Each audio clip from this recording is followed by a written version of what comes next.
What if one morning you wake, and the world you know seems suddenly alien? The cubicle you've inhabited, the commute you've mastered, the roles you've played, it all feels like a suit that no longer fits. Somewhere between the hum of fluorescent lights and the cold glow of a cell phone screen, a voice whispers, "There must be more." For some men, that whisper grows into an insistent call, so loud they cannot ignore it. They step off the conveyor belt of routine. The modern hermit disappears into forests where the only judgments come from rustling leaves. He trades boardrooms for bonfires, deadlines for dusk, and spreadsheets for star-filled skies. The urban phantom remains unseen in skyscraper shadows. He walks city streets at dawn, ghosting through glass towers and subway tunnels, becoming one with the noise he's trying to escape. These are not Instagram fantasies of sunlit vans parked by turquoise lakes. This is something darker, an existential rupture. Imagine standing at a threshold where every familiar certainty dissolves. You feel the weight of expectations collapsing, provider, partner, citizen, until you are stripped to a single question: who am I when every label is gone? Walking away is more than rebellion. It can become a psychological necessity. When the script handed to you feels like a cage, flight can feel like the only option. But what really drives this flight? Is it the failure to belong, the refusal to conform, or something deeper still, a longing for self untethered by society's demands? In the crossing from belonging to escape, something fundamental shifts. And it is here at this vanishing point that our journey truly begins, to understand why some men feel compelled to vanish, and what their disappearance reveals about the stories we all live by. Since the dawn of human history, men have been handed a script, an invisible set of lines that dictate purpose, worth, and identity. In nomadic tribes, the first words of that script arose around the hearth. Hunting, protecting, providing. Courage was the measure of a man's value. Strength and strategy his currency. Yet even then, deviation bore a cost. Isolation from the camp, suspicion among peers. Centuries later, as agrarian societies took root, the role shifted, but the pattern remained. In Victorian England, the Industrial Revolution transformed men into factory hands and clerks. The new archetype emerged. The father as breadwinner, pillar of family stability.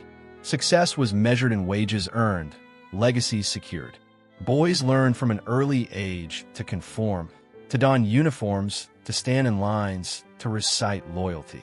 Emotional restraint became virtue, vulnerability, disgrace. Post-World War II America refined this blueprint into the corporate ladder. Men pledged allegiance to companies, exchanged loyalty for pensions and promotions, and equated job titles with self-worth. Performance reviews replaced tribal rituals. The boardroom replaced the battlefield. Yet beneath the promise of progress lay a narrowing corridor.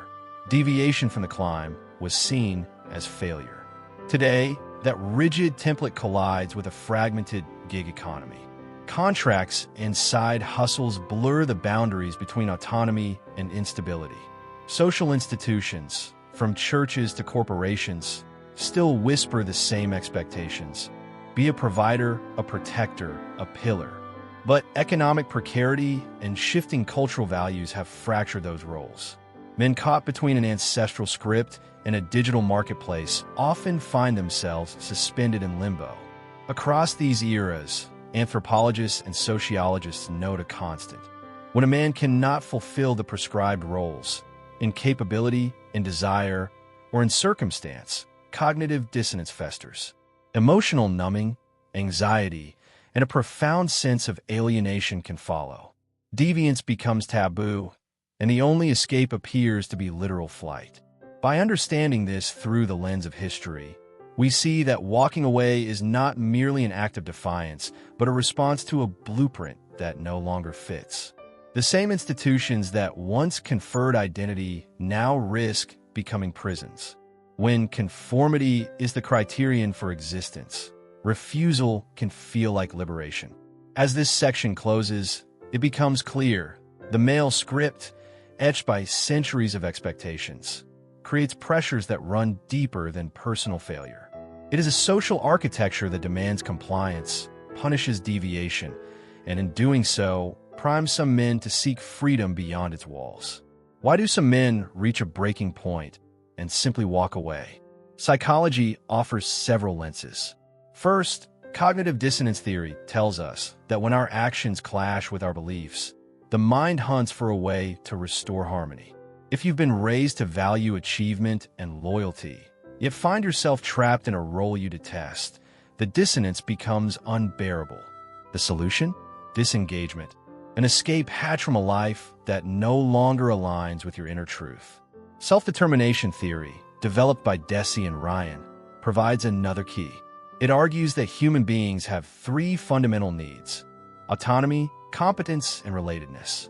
When these needs are thwarted, when a man feels powerless over his own decisions, inept in his work, and isolated from genuine connections, the psyche can flip instinctively into flight. This isn't cowardice, but a deep biological impulse, akin to the fight-or-flight response, seeking relief from chronic stress. Learned helplessness compounds the issue. After repeated failures or rejections, be it a demotion at work, the collapse of a relationship, or institutional betrayal, some men come to believe their efforts are futile. They stop trying, give up on hope, and may feel there is nothing left to lose.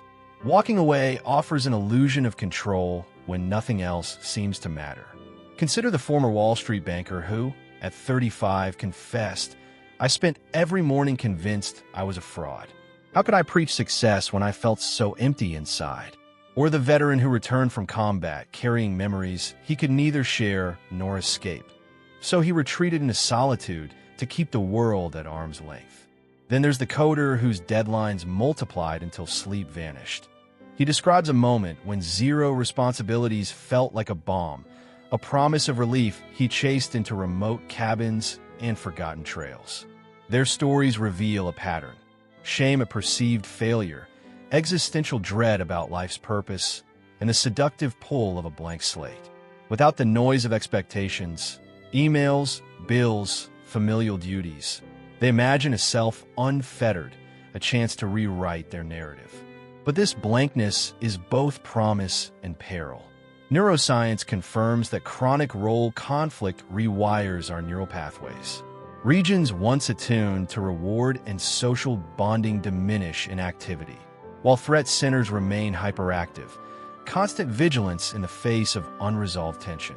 The mind learns to anticipate trauma even where none exists, making everyday life feel like a battleground. Disengagement can thus become a trauma response, a desperate bid for safety.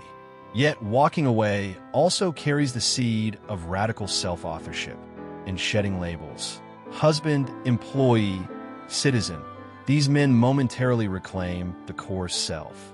They confront nothingness, and in that void, glimpse possibility. This is not a simple escape, but a fierce, painful act of becoming. By weaving theory and testimony, we see that walking away is never merely a stunt or a trend. It is a profound psychological phenomenon, at once a surrender to trauma and a courageous attempt at rebirth. In the silence that follows the exit, these men face their deepest fears and perhaps discover who they truly are. In 1845, Henry David Thoreau packed a few meager belongings, built a cabin on Walden Pond, and dared to live deliberately. His retreat became legend, a testament to solitude, self-reliance, and the quiet power of nature. Fast forward to today, the wilderness calls again, but its echo is tangled in fiber optic cables and algorithmic feeds. Drone footage sweeps over mist-shrouded forests where hand-hewn cabins sit beside yurts kissed by morning light. Cut to asphalt arteries and pewter skies.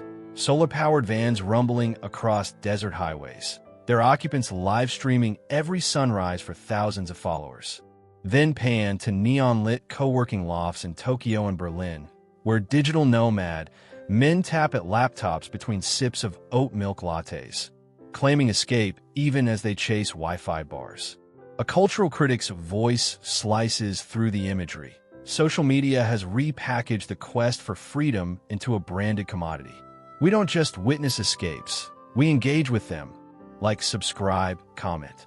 The very platforms that promise liberation become new cages of performance. In a timbered yurt, we meet Alex, who left a six-figure tech job to chase Thoreau's dream. He speaks softly. Out here, it's just wind and wood. No emails, no status updates. For a moment, I taste real autonomy. His content thrives online. However, his followers expect daily dispatches, and sponsors begin to email.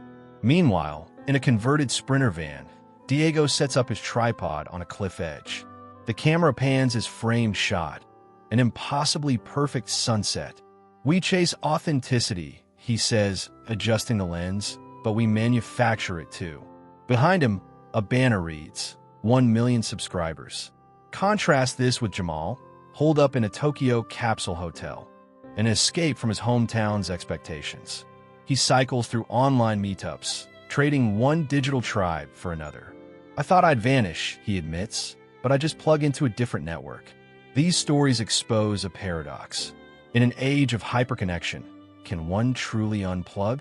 Every cabin selfie, every van vlog, every remote co-work session becomes part of someone else's script. Escape is now a spectacle, curated and consumed. Yet beneath the curated feeds lies an ancient longing to step free of roles and scripts, to feel at home in stillness. The question lingers. When your retreat requires an audience, is it freedom or performance? In this half-wired world, the true hermitage may not be a place at all, but a state of mind unreachable by Wi-Fi or followers. And so we ask, can one still vanish in plain sight? Or has every exit become another scene in a digital play? What happens when one man's quest for freedom leaves broken lives in its wake? When a husband vanishes, his wife is left to shoulder both grief and guilt, wondering if love was ever real or simply an obligation he outgrew. A family therapist describes children abandoned by absent fathers, their sense of safety shredded, their capacity to trust forever altered. Attachment wounds become invisible scars that echo through classrooms, playgrounds, and relationships yet to form. Beyond emotional wreckage, there are legal and financial battlegrounds. Accounts go unpaid, credit lines max out, leases are broken. A legal expert recalls a case in which a man's sudden disappearance led to contested custody hearings and an avalanche of litigation. He explains how missing person investigations can pivot swiftly into fraud and abandonment charges, turning one man's escape into a courtroom drama, where absent defendants are tried in absentia. Isolation itself carries a physical toll. Medical studies link chronic loneliness to higher rates of depression and substance abuse. One physician notes patients who retreated into the wilderness, only to confront hypothermia, malnutrition, and infection. Free from societal demands they believed hollow, these men found instead a body weakened by solitude and an immune system starved of social nourishment. In a high-profile case, a prosecutor describes how a man's abrupt vanishing act triggered a criminal inquiry. Unpaid bills, a missing business partner, and an estate left in limbo. The community, neighbors, co-workers, friends are thrust into the role of detectives, piecing together fragments of a life suddenly erased. What was intended as liberation becomes a public spectacle, and the cost is measured in unanswered calls and dates that never arrive. Yet the most profound costs are the moral and ethical questions left behind. A sister who wonders if she could have stopped him. A mother haunted by the last words she never got to say. Each act of disappearance externalizes pain, transferring it from one burdened mind to many more. Walking away may quiet an internal storm, but it often breeds new ones: jealousy, resentment, despair. When we romanticize the idea of starting over, we must confront the ledger of loss. Every leap into the unknown has collateral that can never be reclaimed. Freedom, when achieved at the expense of others, becomes a hollow prize, one that demands a reckoning far beyond the self. By acknowledging these costs, we face the full gravity of walking away. It is not just a personal exodus, but a rupture in the social fabric, a wound that bleeds into the lives of those left behind. And it is here, between freedom gained and pain inflicted, that the true price of disappearance is revealed. Imagine a city at dusk. Skyscrapers glow like silent sentinels, streets hum with traffic, yet everywhere you look you see individuals cocooned in isolation, heads bent over screens, eyes fixed on glowing rectangles. In the last decade, rates of male loneliness have surged. Suicide among men now outpaces that of women by nearly 3 to 1. Economic precarity, driven by unstable gig work and automation, leaves many questioning their place and purpose. A sociologist's voice overlays animated graphs tracing this rise. Once thriving fraternities and mentorship circles have dwindled, replaced by virtual echo chambers where anger and resentment fester. Physical community, she notes, provides rituals and support that screens cannot replicate. Urban design exacerbates the problem. High-rise apartments where neighbors pass like ships in the night, gated subdivisions that turn streets into barriers. Architecture itself becomes a metaphor for disconnection. On city sidewalks, we encounter men who embody this alienation. One says softly, "I moved here for opportunity, but I feel invisible like a ghost in a crowd." Another confesses, "I used to believe in brotherhood, sports teams, college fraternities, but those doors closed behind me, and I never found a new one." Their faces, captured in close-up, reflect a silent yearning for belonging. Philosophers from another era spoke of similar malaise. Camus wrote of the absurd man, who rebels against meaninglessness yet struggles to find purpose. Kierkegaard warned of the crowd that devours individuality under the guise of solidarity. Today's digital mobs amplify those warnings. Online forums promise connection, but too often they amplify grievance, humiliation, or radicalization. Economic pressures deepen a rift. We hear from a once successful contractor, now reduced to sporadic gig work. "I built houses," he says, "but now I can't even build a network of friends." His narrative mirrors thousands of men whose skills are outdated and whose social scripts feel obsolete. Without rites of passage or stable institutions to guide them, many drift, unseen and unheard. This collective drift is both symptom and metaphor. Each man who disappears into solitude signals a crack in the social foundation. Walking away becomes an indictment, a protest against a society that fails to integrate its males into meaningful community. When traditional pathways to identity, marriage, stable careers, civic groups erode, the alternatives can feel equally hollow. Toxic subcultures, self-isolation, or digital facades. Yet within this landscape of isolation lies a stark question. If belonging remains out of reach, what hope remains for true connection? The crisis of alienation in the 21st century demands more than individual escape. It demands a reweaving of social fabric. As we peer into these undercurrents, we confront a truth that resonates beyond any one story. When a society neglects its men, it forfeits the collective strength that comes from genuine brotherhood and shared purpose. And so we press on, seeking not just the causes of disappearance, but the threads that might bind us back together. It turns out that disappearing isn't the only answer. Across the globe, innovative communities and programs are offering men a chance not to flee their lives, but to transform them. These rites of passage, once the province of ancient tribes, are being reborn as wilderness therapies, men's circles, vocational apprenticeships, and even stoic mindfulness workshops. Take Lucas, who arrived at a remote lodge in the Rockies with nothing but a duffel bag and a heart full of doubt. For 30 days he lived in silence, guided only by the crack of campfire and the rise of dawn. At first, every unspoken hour felt like an eternity. But as the days passed, he discovered something unexpected. In the absence of words, he found space to listen to his own fears, hopes, and unfinished stories. That silence became a mirror, reflecting the self he'd buried under deadlines and obligations. Across the ocean, a carpenter's apprenticeship in a reclaimed wood workshop is changing another man's life. Michael spent years crunching numbers until burnout claimed his purpose. Now, as he learns to plane boards and fit joints. Each finished piece becomes a testament to his competence and a break from the invisible shackles of his past. There, in the grain of the oak, he rediscovers the dignity of creation.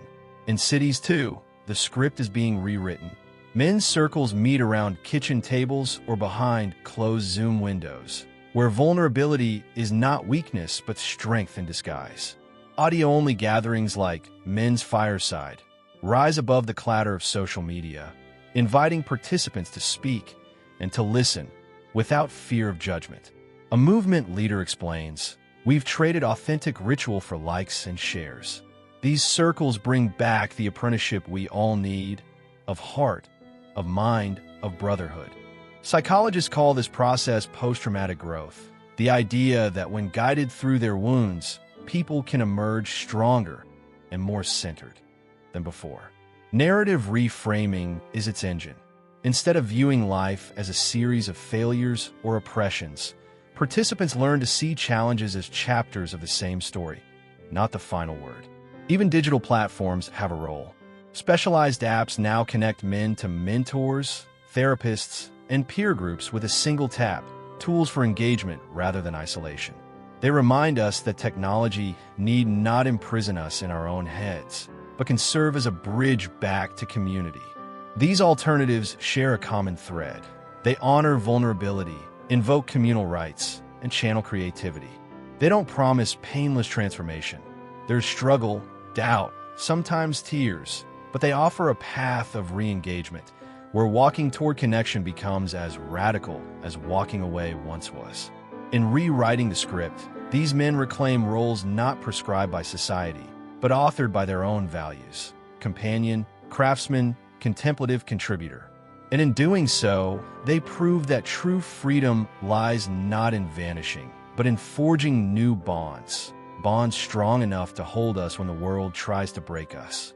The screen fades in on mosaic of faces. Lucas, Michael, the veteran, the coder, each etched with lines of struggle and moments of quiet triumph. A low, pulsing score underscores sweeping shots, barren deserts at dawn, dense forests at twilight, neon-lit cityscapes dissolving into candlelit circles.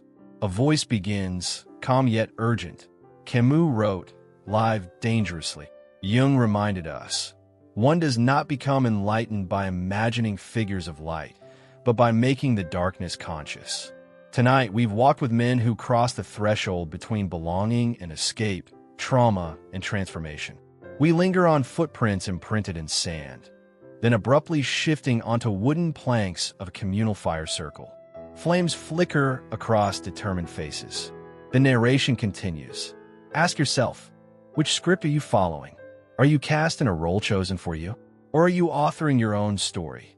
Balance between autonomy and community, between silence and solidarity.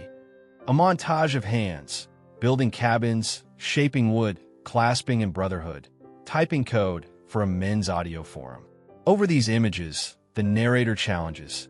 True freedom isn't vanishing into oblivion.